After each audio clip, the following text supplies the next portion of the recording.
안녕하세요, 치호입니다. 요즘에는 아파트가 되었건 빌라가 되었건 똘똘한 한 채로 쏠림 현상이 굉장히 크게 일어나는데요. 이러다 보니까 영혼을 끌어서 집을 사신다는 분도 있고, 또 이제는 더 이상의 투자로서의 집의 가치가 없기 때문에 어느 정도 정리를 해서 본인이 원하는 그런 집을 선택하려고 하는 그런 추세가 좀 명확해지더라고요. 사람이 얼굴 표정이 다르고 생각하는 바가 다 다르기 때문에 집을 선택하는 기준이 일률적일 수가 없어요.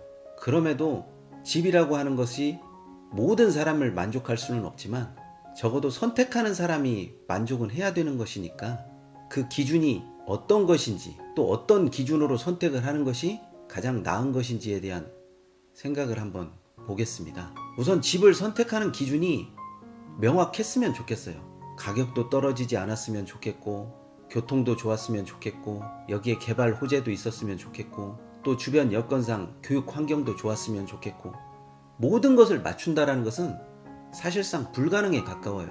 그런 불가능에 가까운 것 중에서도 선택의 기준이 나는 무엇이다 라고 이렇게 꼽을 수가 있어야 돼요. 적어도 3가지, 2가지 안에는 들어가야지, 그 범위가 너무나 커버리면 선택할 수 있는 폭이 넓은 것이 아니라 이렇게 되면 기준이 없어서 어떤 집이 나은 것인지, 또 본인이 어떤 집을 선택해야 될 것인지 판단이 서지가 않죠. 따라서 선택하는 기준이 명확해야 되고, 그 기준에서 벗어나는 것은 사실상 참조만 해야 되지 거기에 흔들려서는 안 되는 것이죠. 그럼에도 대부분의 사람들이 모든 것을 다 잡으려고 해요.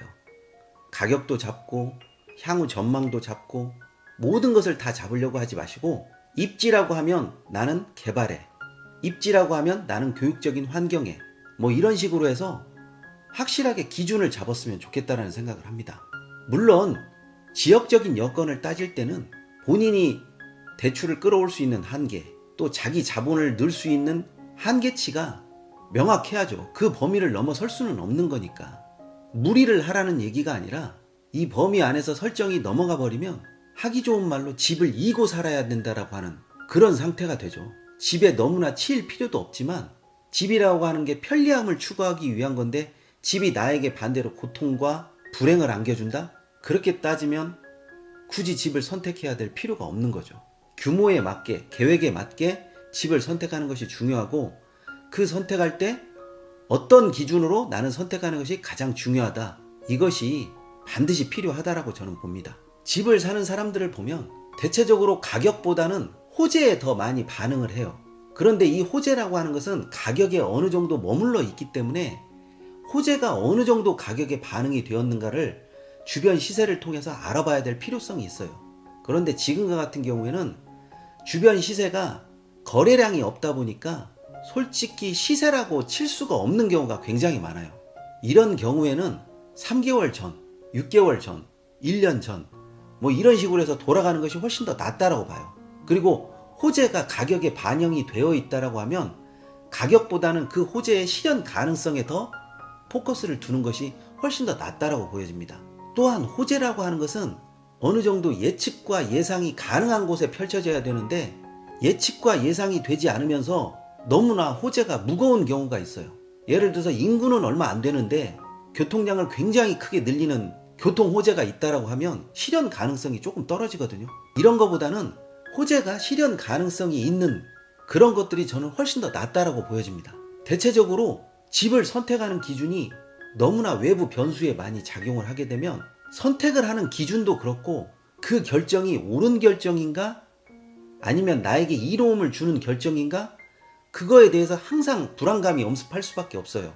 물론 그렇게 되지 않는 것이 가장 좋은데, 그렇게 안 되라는 법이 없기 때문에 대부분 집을 사놓고도 후회하는 경우가 상당히 많죠.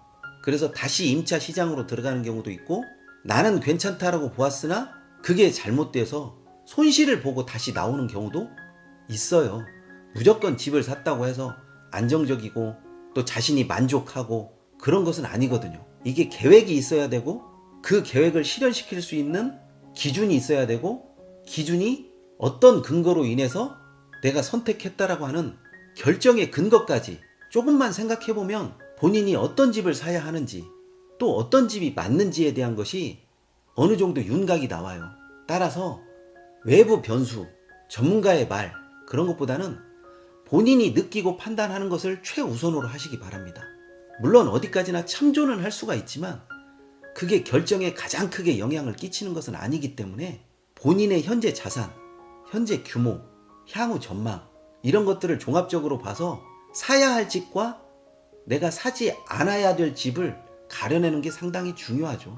남들이 추천한다고 해서, 저 지역이 향후 전망이 좋다고 해서 그런 식으로 해서 집을 들어가시는 분들을 보면 대부분 많이 후회하시더라고요. 집은 일단 거주의 목적이기 때문에 투자와는 조금 별개라고 볼 수도 있어요. 그렇다고 해서 아주 동떨어진 것은 아니고, 그렇지만 거주할 목적인지 투자할 목적인지 그것부터가 좀 명확해지면 어떤 집을 사야 되고 어떤 집을 내가 사서 투자의 발판을 삼을 것인지가 명확해지죠. 그 기준에서 움직이십시오. 그 기준에서 움직여야 예측과 예상이 가능하고, 또 어느 순간에서는 내가 놔야 될 시점, 내가 갈아타야 될 시점, 그런 부분들이 보이기 시작합니다. 그래서 오늘의 한 줄 요약, 자신이 감내할 수 있는 범위 내에서 예측, 예상이 가능한 그런 집을 선택하는 것이 가장 현실적으로 나은 것 같습니다. 오늘은 여기까지 하겠습니다.